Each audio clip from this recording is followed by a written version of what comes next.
Okay, so in this video, let's have a look at question 2a again, still on exercise 14e, because that was a little bit confusing as well. But now the way we've got our expressions here set up in our different quadrants, that will help us solve these ones. So question A says,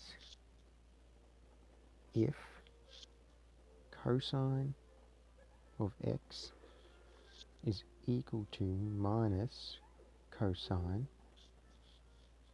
of pi on 6, which in degrees is 30 degrees,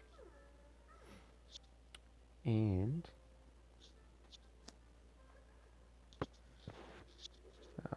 x is in between pi on 2 and pi, find the value of x. Okay, so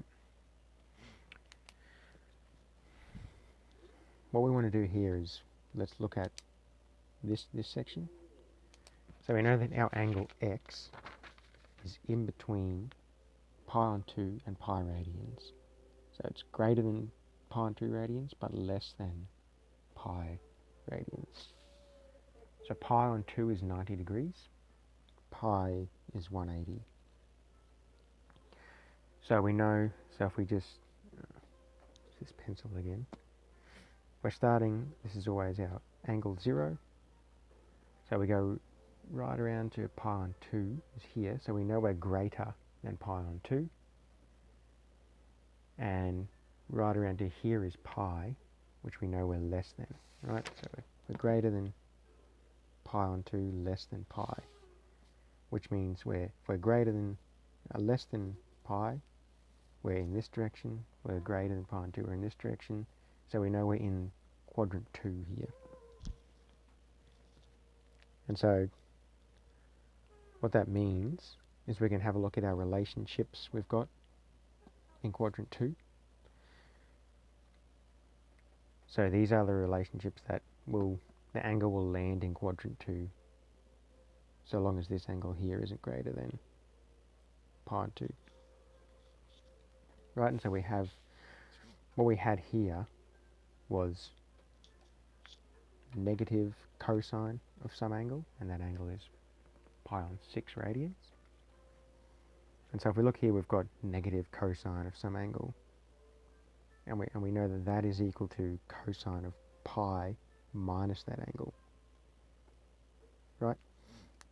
Which means if we write this, we can write this expression here as this expression, which means we would be setting x as pi minus theta. Right, so let's just write this down. We know if x is in between pi on 2 and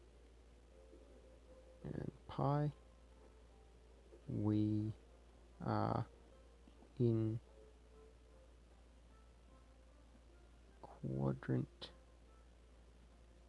2. Therefore,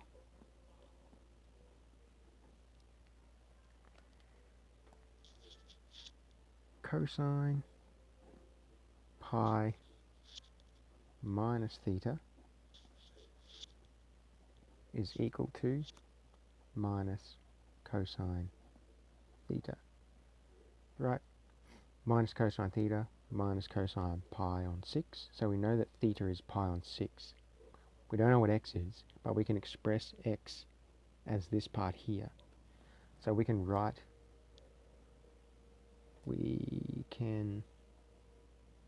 therefore express x as as pi minus theta. We already said that theta is pi on 6, right? Because we've got negative cosine of an angle here, negative cosine of an angle here. So let's just write that as x equals pi minus theta. Theta equals pi on 6. Therefore, x equals pi minus pi on 6. So now all we have to do is this subtraction of fractions here. So that's going to equal, we want to get the denominator the same to do this, so multiply this pi by 6 on 6, so we get 6 pi on 6, so now we have 6 in the denominator for both, minus pi on 6, and so that's going to be 6 pi's minus 1 pi is 5 pi's on 6.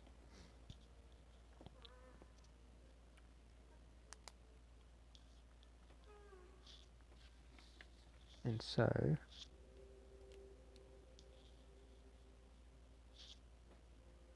maybe what we can do is convert that to degrees, because we want to double check that this is in this domain that we specified.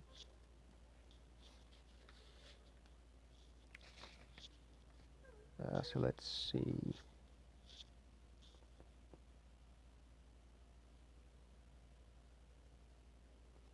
Well, one way we can do it, this is probably the way I would do it. We know that pi on 6 is 30 degrees. And we know that this is neatly divided into 30 degrees because this is 90 degrees here. And so that's divisible by 30. So we can say,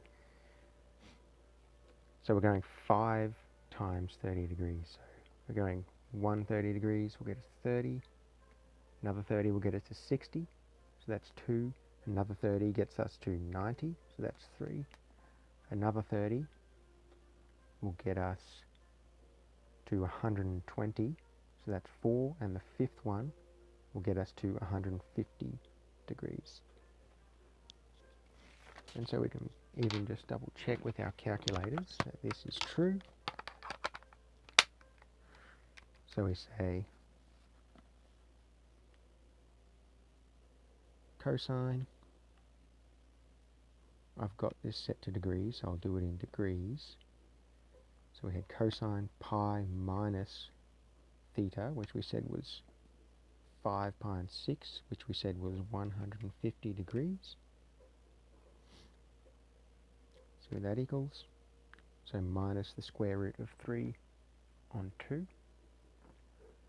That should be equal to minus cosine of pi on 6, which is 30 degrees. And it is. So that's correct. So, and we're in the right domain that we specified, because 150 degrees is, or 5 pi on 6 radians is round to here in the second quadrant where we said we have to be. And then so let's do B as well, and maybe I'll leave C for you. Let's do B, just to double check we know what we're doing here. Okay, so now it says if cosine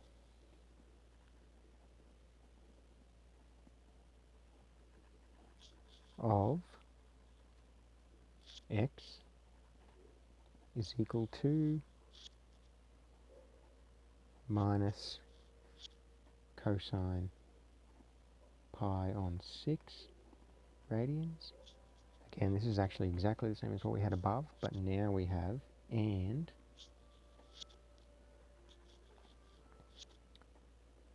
x is greater than pi, but less than 3 pi on 2. Okay, so now we're in a different domain. Find x. Find x. Okay, so we're greater than pi. So let's start with that. So here we start at 0, go right around to pi, same as 180 degrees, pi radians is there. So we're greater than that, so we're in this direction somewhere, but we're less than 3 halves of pi. So here's 1 half of pi, here's 2 halves of pi, which is pi, here's 3 halves of pi, and we're less than that, so we're in this direction from here. So we're in quadrant 3, this spot here. And so we can look at quadrant 3 and look at our cosine relationship. Again, we've got a minus cosine theta, which is good because that's what we have here, a minus cosine of some angle. And so let's write this down. So it's cosine pi plus theta equals minus cosine theta. Okay. We know cosine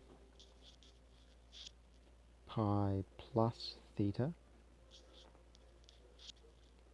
equals minus cosine theta.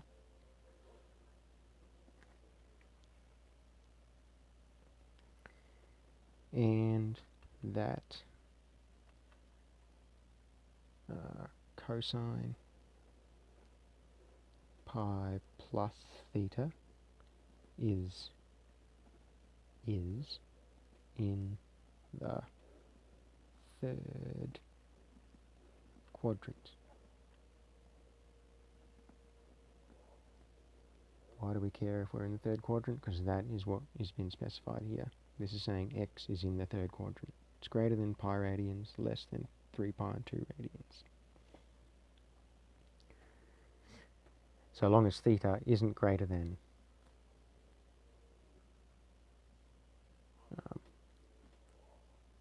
where theta is less than pi on 2, which it is. Because if we added, so if we went round to pi, again we go round to here, so we've got cosine pi plus theta. If theta was greater than pi on 2, that's pi on 2, so we'd end up in the fourth quadrant. And pi on 6 is 30 degrees, so it's less than pi on 2, which is 90 degrees. So we're okay here. And so now again we can express x as pi plus theta. So we can simply say x is going to equal, because we have pi plus some angle, is equal to minus cosine of that angle. Cosine of pi plus theta is equal to minus cosine theta. Let's just let theta equal pi on 6. Then we know that cosine pi plus pi on 6 is equal to minus cosine pi on 6. So we can just write this, express x as this. So let's let x equal pi plus theta. And theta is going to be equal to pi on 6. Therefore,